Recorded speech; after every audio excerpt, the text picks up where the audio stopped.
பிடிச்ச படம் வந்து பார்த்தீங்கன்னா இது டூரிஸ்ட் ஃபேமிலி, டிராகன், அப்புறம் 2025ல உங்களுக்கு பிடிச்ச சிறந்த படம்னா ஒரு 2 படம் எதை சொல்றீங்க?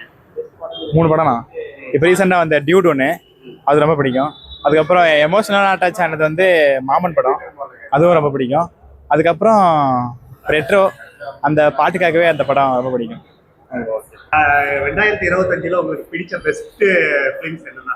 2025ல் நிறையா பெஸ்ட் படங்கள் ரிலீஸ் ஆனிச்சு. எனக்கு ஸ்பெஷல்னு பார்த்தீங்கன்னா விஜய் ஆண்டனி சாரோட சக்தி திருமகன் படம் ரொம்ப பிடிச்சிருந்துச்சி. அதனோட ஸ்கிரிப்ட் ஒர்க்கு ரொம்ப சூப்பராக பண்ணியிருந்தாங்க. அதுக்கப்புறம் குடும்பஸ்தன், டூரிஸ்ட் ஃபேமிலி, டிராகன், இந்த மாதிரி நிறையா படங்கள் எனக்கு பிடிக்கும்.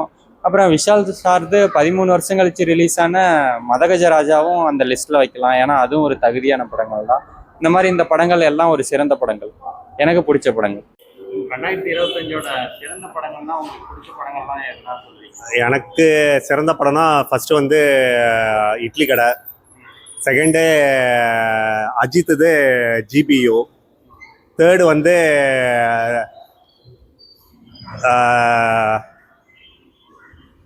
இட்லி கடை கூட ஒரு படம் ரிலீஸ் ஆனது இல்லைங்களா, காந்தாரா.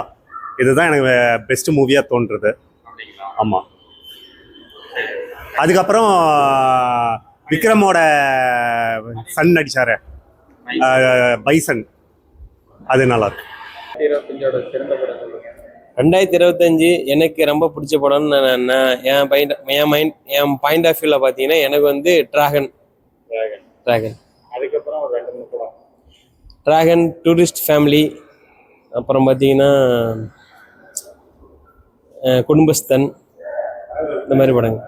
எனக்கு சிறந்த படத்தில் வந்து கவின் படத்தில் இந்த கிஸ் படம் ரொம்ப பிடிச்சிருந்துச்சி. அதுக்கப்புறம் லோகா எனக்கு ரொம்ப பிடிக்கும். ஆனால் தமிழில் கேட்குறானே இல்லைன்னு தெரியலையே, தமிழ் எல்லாம் கலந்து ஓகே தானா இல்லை தமிழ் மட்டுமா? மாமன் படம் நல்லா இருக்கேன். அதுக்கப்புறமேட்டு இந்த டூரிஸ்ட் ஃபேமிலி இந்த வருஷம் தானே வந்துச்சு. இந்த வருஷத்தில் வந்து டூரிஸ்ட் ஃபேமிலியும், அப்புறமேட்டு குடும்பஸ்தன், அது நல்லா இருந்துச்சு.